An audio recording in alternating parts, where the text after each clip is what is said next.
السلام علیکم ورحمۃ اللہ وبرکاتہ۔ ناظرین، امید ہے آپ خیریت سے ہوں گے۔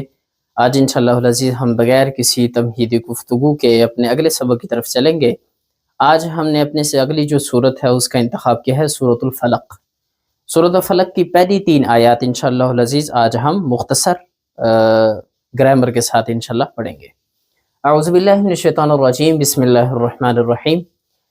قل اعوذ برب الفلق من شر ما خلق ومن شر غاسق اذا وقب، صدق اللہ العظیم۔ ناظرین، سورہ فلق کی پہلی 3 آیات آپ کے سامنے تلاوت کی ہیں۔ اللہ رب العالمین کیا فرماتے ہیں؟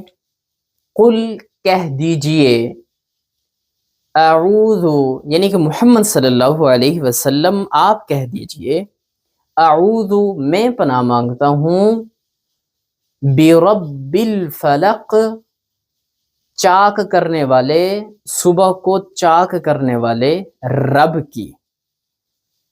آپ صلی اللہ علیہ وسلم کو کیا کہا جا رہا ہے کہ آپ کہہ دیجئے اعوذ برب الفلق، کہ صبح کو چاک کرنے والے، فلق اصل میں چاک کرنے کو کہتے ہیں۔ قرآن میں کئی اور مقامات بھی ہے کہ ان اللہ فالق الحب والنوا، کہ بے شک اللہ دانے کو کیا کرنے والا ہے، ایک دانے کو چاک کرنے والا ہے، کھولنے والا ہے۔ تو فلق یعنی کہ صبح کی ابتدا کرنے والا، جس سے صبح چاک ہوتی ہے۔ تو میں صبح کو چاک کرنے والے صبح کے رب کی کیا کرتا ہوں، قسم کھاتا ہوں، تو اس کی پناہ میں آتا ہوں۔ صبح کے رب کی، صبح کے رب کو چاک کرنے والے رب کے ذریعے سے، اس کے واسطے سے میں کیا کرتا ہوں، پناہ مانگتا ہوں۔ اب یہاں پہ مختلف قسم کے شو میں ان 3 آیات کے اندر پناہ مانگی گئی ہے، اور کس سے پناہ مانگی گئی ہے وہ انشاءاللہ ہم اگلے سبق کے اندر اس کو ڈسکس کریں گے۔ تو قل، یہاں پہ جو لفظ قل ہے وہ ہم نے پچھلی صورت میں بھی پڑھا تھا، وہ کیا ہے؟ فعل امر ہے۔ کیا ہے فعل؟ اس میں آرڈر دیا جا رہا ہے۔ قل اعوذ یہ فعل ہے، فعل مضارع۔ میں نے آپ کو پہلے بتایا تھا کہ ایک ہے فعل ماضی، ایک ہے فعل مضارع۔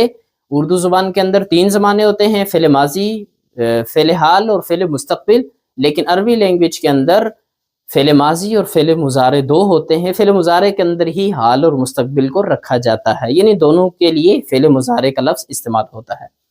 تو اعوذ جو یہاں پہ جو ہے یہ ہے فعل مضارع، یعنی کہ قل آپ کہہ دیجئے اعوذ میں پناہ مانگتا ہوں، یعنی اس زمانے میں پناہ مانگتا ہوں۔ اعوذ برب الفلق، با الگ لفظ ہے اور رب بھی الگ ہے۔ با یہاں اس کے معنی ہے مع کے، یعنی ساتھ، یعنی میں پناہ مانگتا ہوں ساتھ، رب کے ساتھ۔ تو با یہاں کس معنی میں ہے؟ مع کے۔ مع کے معنی ہوتے ہیں عربی میں ساتھ کے۔ تو یہ با جو ہے اس کو عربی گرامر کے اعتبار سے دیکھا جائے تو اس کو حرف جر کہتے ہیں، با کو حرف جر کہتے ہیں۔ حروف جارہ بہت سارے ہیں عربی کے اندر، ہم ایک ایک کر کے انشاءاللہ آگے پڑھیں گے۔ باء تاء کاف لام منذ مذ خلا رب حاشا من ادا حتی اذا نلا، بہت سارے الفاظ ہیں، لیکن یہاں پہ یہ جو لفظ با ہے یہ کیا ہے؟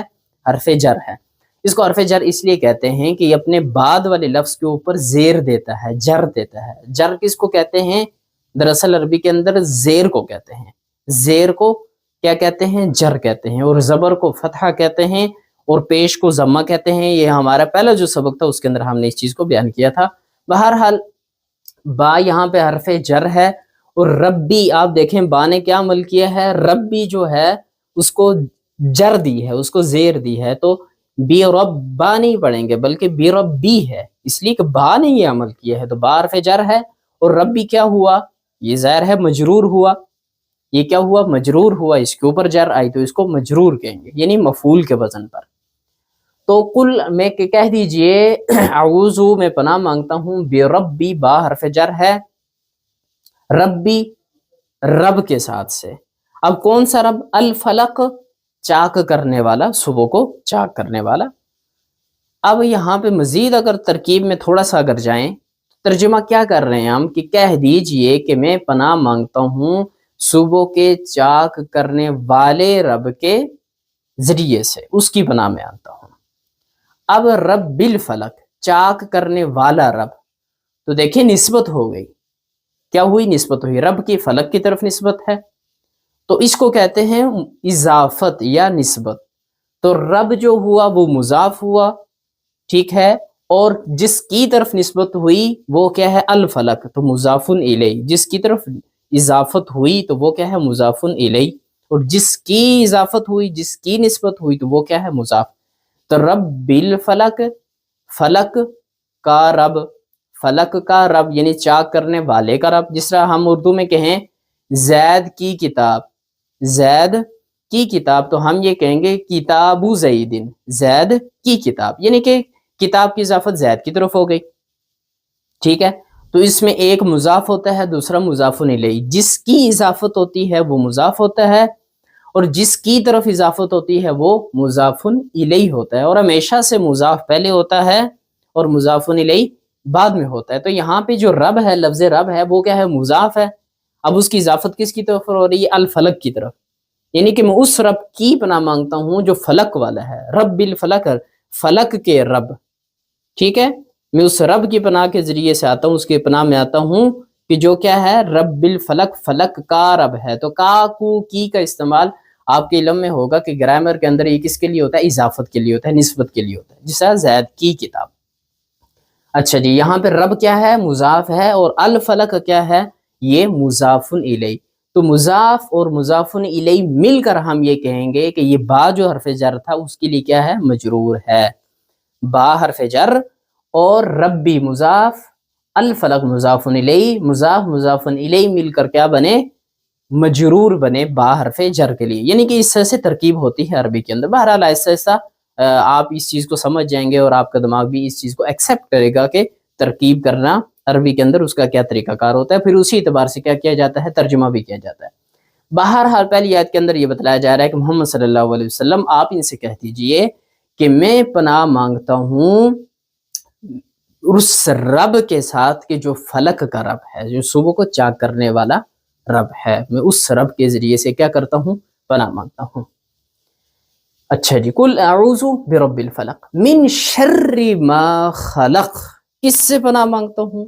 من کے معنی کیا ہے سے، شر تو شر ہے، اب عربی کا لفظ ہے، شر کون سا لفظ ہے عربی کا، شر کے متضاد کون سا لفظ ہوتا ہے خیر، خیر اور شر یہ کس کے لفظ ہیں عربی کے لفظ ہیں، جس سے ہم اردو زبان کے اندر استعمال کرتے ہیں۔ تو ایسے سے آپ نے الفاظ کے اندر یہ غور بھی کرنا ہے کہ شر تو ہم ویسے بھی اردو کے اندر استعمال کر رہے ہیں، خیر کا لفظ بھی استعمال ہوتا ہے۔ تو اب شر کا لفظ آیا ہے، من کا معنی ہوتا ہے سے، من کا معنی کیا ہے سے، قرآن میں جہاں بھی ہوگا من اس کے معنی سے ہی ہوں گے، اس کے علاوہ کوئی اور معنی نہیں ہوں گے۔ من سے شر، شر، تو من شر شر سے، شر سے میں پناہ کس سے مانگتا ہوں شر سے، ما جو خلقہ اس نے پیدا کیا، ما کیا ہے یہاں پہ عربی گرامر کے اعتبار سے اسم موصول، اس کو اسم موصولہ کہا جاتا ہے، ما اسم موصولہ ہے، بس آپ اتنا یاد رکھیے کہ ما اسم موصولہ ہوتا ہے، ما نافیہ بھی ہوتا ہے، ما ضربہ اس نے نہیں مارا، لیکن یہاں پہ ما خلقہ جو اس نے پیدا کیا، یہاں پہ ما کا معنی ہوگا جو، اور ما جب نفی کے لیے ہوگا تو اس کے معنی ہوں گے نہیں، ٹھیک ہے، ما ضربہ جس سے اس نے نہیں مارا، لیکن یہاں پہ ما خلق جو اس نے پیدا کیا، ما کا معنی ہے جو، یہاں پہ ما نفی کا نہیں ہے بلکہ ما موصولہ ہے، اس میں موصولہ ہے، تو ما اس میں موصولہ ہوا جو، خلق اس نے پیدا کیا، خلق کا کیا ہے فعل ماضی ہے، اعوذ آپ پیچھے چل کے دیکھیں تو فعل مضارع تھا، ما کیا ہے خلق کا کیا ہے یہ فعل ماضی ہے، اس نے پیدا کیا تو ماضی کے اندر، تو کس کی سے پناہ مانگی جا رہی ہے من شر، شر سے، ہر شر سے، ما خلق جو اس نے پیدا کیا، جو اس نے پیدا کیا۔ اچھا جی، تیسری آیت کی طرف آئیے، وَمِن شَرِّ غَاسِقٍ اِذَا وَقَبَ، پھر دوبارہ سے وَمِن شَرِّ اور شر سے، واو کا اضافہ ہو گیا جملے کے لیے ربط میں آتا ہے، اور شر سے، من شَرِّ غَاسِقٍ اِذَا وَقَبَ، تاریکی کی، رات کی تاریکی کو غاسق کہتے ہیں، تو یہ اس میں فاعل ہے، یعنی کہ رات کی تاریکی کے لیے غاسق کا لفظ استعمال ہوا ہے، تو ہر تاریکی سے، غاسق اذا وقب جب وہ چھا جائے، اذا یہ ظرف زمان ہے، لفظ اذا ظرف زمان ہے، وقب یہ لفظ فعل ماضی ہے، یعنی کہ اذا جب وقبہ چھا جائے، یعنی کہ جب رات کی تاریکی چھا جائے میں اس سے کیا کرتا ہوں، پناہ مانگتا ہوں۔ تو یہ مختصر سے آج کا ہمارا سبق تھا۔ ہم انشاءاللہ العزیز اس کو آسان کر کے آگے چلیں گے اجرا کے ساتھ۔ ابھی گہرائی کی طرف یا عمیق جو ایک ہے ترکیب ہے اس کی طرف ہم نہیں چلیں گے، تو آپ اس کے اوپر فوکس کیجئے جی۔ بہت شکریہ۔